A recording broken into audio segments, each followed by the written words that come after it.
Students, अस्सलाम वालेकुम। How are you? उम्मीद आप ठीक होंगे। बेटा हम पढ़ रहे थे मैथ स्पेक्ट्रोमेट्री, जो कि उम्मीद है कि आपको समझ आई होगी। कुछ अटैम्प्ट कर लिया होगा, अगर नहीं किया तो प्लीज़ अटैम्प्ट कर लें। आज का हमारा जो नेक्स्ट टॉपिक है आइसोटोप से रिलेटेड, लास्ट जो हमारा छोटा सा टॉपिक है वो आपके पास है एवरेज एटॉमिक मास। वो हमारे पास कौन सा टॉपिक है? एवरेज एटॉमिक मास। देखिए बेटा, ऐसे है कि आपके पास जो एटम्स हैं, आपके पास जो एलिमेंट्स हैं, उनके मैसेज फ्रैक्शंस में होते हैं। लाइक आपने सुना है नियॉन का मैस सुना है 20.18 AMU। इस तरह आपने मैस सुना है हाइड्रोजन का 1.008 AMU। अब ये जो मैसेज जो फ्रैक्शंस में है, ये जहाँ पे जो फ्रैक्शंस हैं ये इस तरह क्यों है? जबकि आपने नियॉन गैस को अलग अलग, उसके आइसोटोप्स को अलग भी किया है, और आपने देखा है कि नियॉन के कितने आइसोटोप्स हैं। नियॉन के 3 आइसोटोप्स हैं, नियॉन 20, नियॉन 21 एंड नियॉन 22। देखिए बेटा, आपने इसके कितने आइसोटोप्स अलग अलग किए। आपने देखा था मैस स्पेक्ट्रोमेट्री में कि इसके 3 आइसोटोप्स हैं। एक का मैस 20 है, एक का मैस 21 है, एक का मैस 22 है। इसमें इन तीनों में कोई भी किसी का भी मैस 20.18 नहीं है। ये 20 है, ये 21 है, जबकि ये 22 है। तो आपसे कोई पूछे कि इसका मैस फ्रैक्शन में क्यों है 20.18 क्यों है, तो आपके नॉलेज होना चाहिए कि जो आपके पास एलिमेंट्स होते हैं उनका मैस एवरेज एटॉमिक मैस होता है। तो जब एवरेज निकालते हैं तो उसका मैस किस में आ जाता है? फ्रैक्शंस में।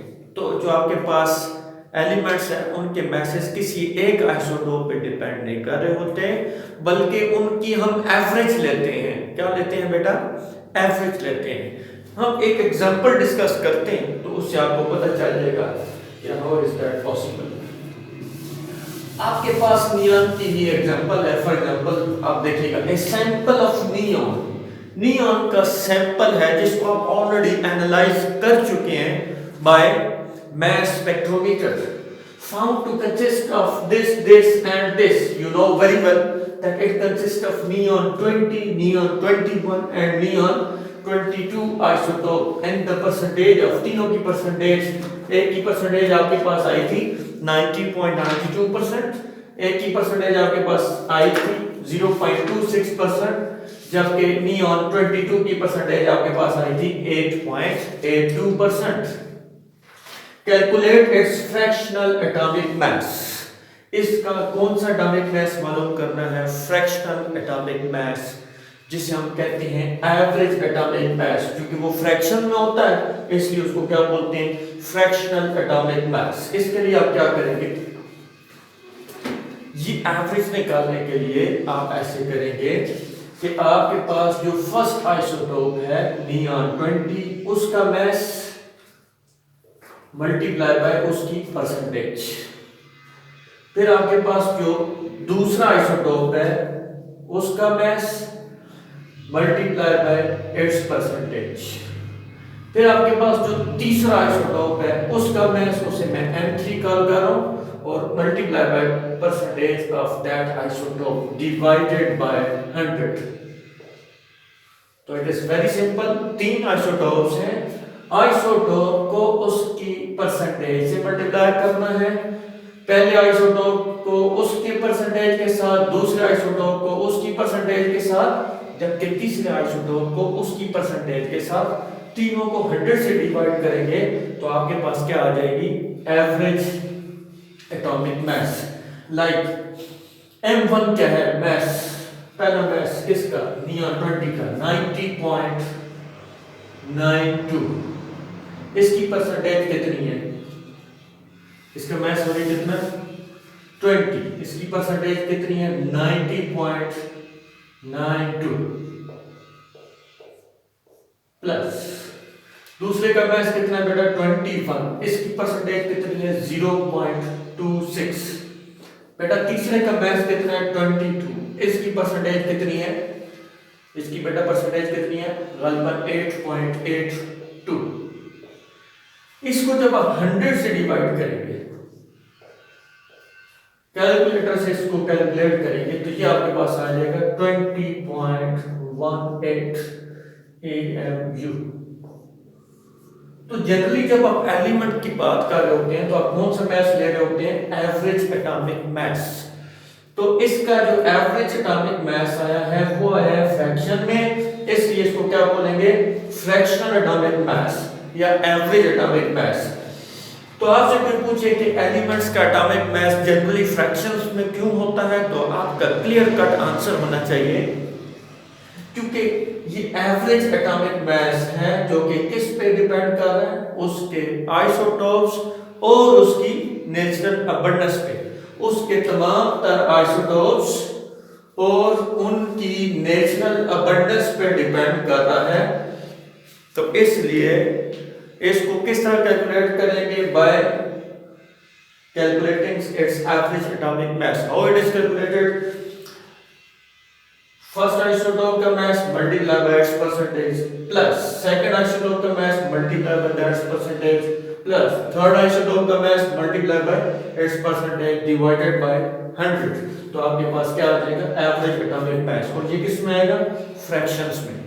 तो एलिमेंट्स को जनरली हम उसका जो मास लेते हैं वो कौन सा मास लेते हैं, उसका एवरेज मास लेते हैं, और वो किस में होता है, फ्रैक्शंस में। वो बेटा किस में होता है, फ्रैक्शंस में।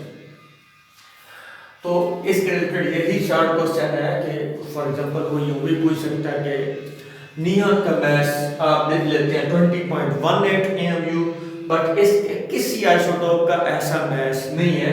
एक इसके 3 आइसोटोप्स हैं, एक का मास 20 है, एक का 21 है, जबकि एक का 22 है। तो आपका क्लियर कट आंसर क्या होगा कि ये जो मास है 20.18 ये एवरेज एटॉमिक मास है उसके तीनों आइसोटोप्स का, और ये डिपेंड करता है उन तीनों आइसोटोप्स के मासेस और उनकी नेचुरल अबंडेंस पे। नेक्स्ट मूव करते हैं analysis of a compound. Next हमारा जो टॉपिक है वो क्या है, एनालिसिस ऑफ अ कंपाउंड।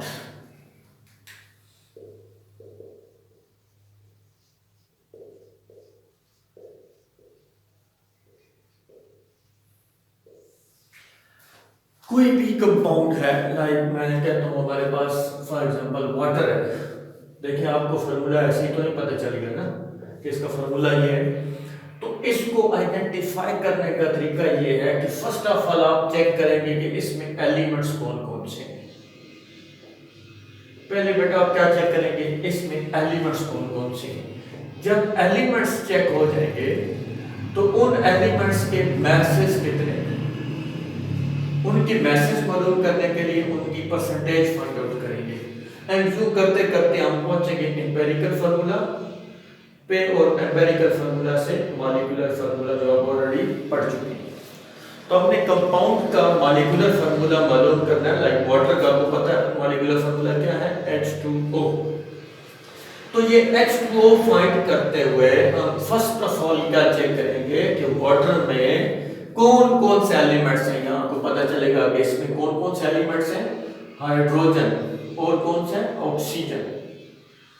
ये कौन कौन से एलिमेंट्स हैं ये कैसे पता चलेगा, ये किस तरीके से पता चलेगा, उसको हम कहते हैं क्वालिटेटिव एनालिसिस। कौन सा एनालिसिस, क्वालिटेटिव एनालिसिस। इस एनालिसिस को, इस तज्जिया को, इसको मालूम करने के तरीकों को क्या बोलेंगे, क्वालिटेटिव एनालिसिस। क्वालिटेटिव में हम क्वालिटी चेक करेंगे। क्वालिटी मींस उसमें कौन कौन से एलिमेंट्स हैं उसको चेक करेंगे। फॉर एग्जांपल आप फ्रूट वाले के पास जाते हैं तो आप उसे बताते हैं भाई आपके पास क्या क्या है, कहेगा जनाब किन्नू है, माल्टा है, उसके पास सेब है, अनार है। तो ये उसकी क्वालिटी है। इसी तरह एक कंपाउंड है, उसकी क्वालिटी क्या है कि उसमें कौन कौन से एलिमेंट्स हैं। देखिए अगर पानी था तो उसमें कौन कौन से एलिमेंट्स हैं, हाइड्रोजन और ऑक्सीजन। ये इसकी क्वालिटी है। इस एनालिसिस को क्या कहेंगे, क्वालिटेटिव एनालिसिस। फिर इसकी परसेंटेज, इसकी मैस मालूम करना in the form of percentage. इसकी जो परसेंटेज मालूम होगी उससे हम आपको बताएंगे कि किस तरह हम उसको मैस कंसिडर करते हैं। तो इसका मैस मालूम करना कि इन एलिमेंट्स के मैसेज कितने कितने हैं, वो किस फॉर्म में हम पहले मालूम करेंगे, परसेंटेज की फॉर्म में। तो हमारा पहला जो स्टेप होगा वो परसेंटेज, देन मूव करते करते हम कहां तक पहुंचेंगे, एम्पिरिकल फार्मूला, और फिर उससे हम क्या निकालेंगे, मॉलिक्यूलर फार्मूला। हमें पता चलेगा इसका एम्पिरिकल फार्मूला H2O है, फिर हमें पता चलेगा इसका एम्पिरिक मॉलिक्यूलर फार्मूला भी क्या है, H2O है। एनालिसिस करना है कंपाउंड का कि आपके पास कोई भी कंपाउंड है तो वो कौन सा कंपाउंड है, आया वो पानी है, आया वो सल्फ्यूरिक एसिड है, आया वो कौन सा कंपाउंड है, तो उसको हम एनालाइज करते चले जाएंगे। लेकिन जो पहला स्टेप होगा, कॉमन सी बात है कि उसमें कौन कौन से एलिमेंट्स हैं। इस एनालिसिस को बेटा क्या बोलते हैं, क्वालिटेटिव एनालिसिस। उनकी परसेंटेज, उनके मैसेज कितने हैं, इस एनालिसिस को क्या बोलेंगे, क्वांटिटेटिव एनालिसिस। क्योंकि हम इसमें क्वांटिटी फाइंड आउट कर रहे हैं, क्वांटिटेटिव एनालिसिस। इस एनालिसिस को क्या बोलेंगे बेटा, क्वांटिटेटिव एनालिसिस। हमें जब पता चलेगा कि कौन कौन से एलिमेंट्स हैं, दैट इज क्वालिटेटिव एनालिसिस। उनके मैसेज कितने हैं, दैट इज क्वांटिटेटिव एनालिसिस। फिर उसका हम कंक्लूजन निकालेंगे एट द एंड के लिए हमारे पास कौन सा कंपाउंड है। तो किसी भी कंपाउंड को एनालाइज करना हो तो आपके पास दो स्टेप्स होते हैं, एक को आप बोलते हैं qualitative analysis and the other one is known as quantitative analysis. Qualitative analysis हमें बताएगा कि इसमें कौन कौन से एलिमेंट्स हैं, जबकि क्वांटिटेटिव एनालिसिस हमें बताएगा कि इसमें उनकी क्वांटिटीज कितनी हैं। तो इसके रिलेटेड एक न्यूमेरिकल भी है कि फर्स्ट ऑफ ऑल आप क्या मालूम करने जा रहे हैं, एलिमेंट्स, कौन कौन से एलिमेंट्स हैं। चले एलिमेंट्स हमें पता चल गए, उनकी परसेंटेज मालूम करने के लिए हम एक न्यूमेरिकल करते हैं। एग्जांपल नंबर 2, ये थी example number 1, moving on towards example number 2। Example number 2 हम यहां पे लिख लेते हैं।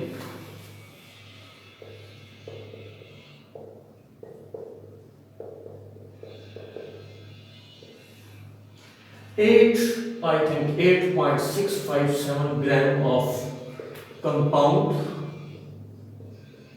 हमारे पास जो कंपाउंड है वो कितना है, 8.657 gram of the compound is decomposed into its components. उसको हमने डिकम्पोज कर दिया, तोड़ दिया इनटू इट्स कंपोनेंट्स, अपने अपने कंपोनेंट्स में, अपने अपने अज्जा में जो उसमें थे। It gives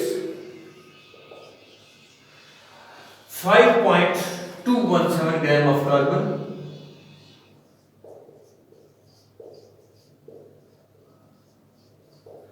while 0.962 gram of hydrogen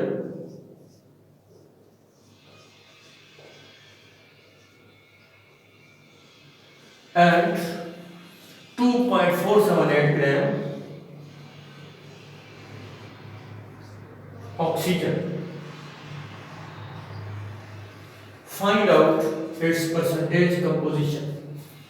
Find out its percentage composition. इसकी बेटे परसेंटेज कंपोजिशन मालूम करनी है। तो परसेंटेज मालूम करना आपके लिए कोई मुश्किल नहीं है। We are going to perform example number 2। तो बेटा परसेंटेज आप कैसे, अपने मार्क्स की परसेंटेज कैसे निकालते हैं। फॉर एग्जांपल आपको बोला जाए आप अपने मार्क्स की परसेंटेज निकालें, आप क्या करेंगे, percentage is equal to obtained marks divided by total marks multiply by 100।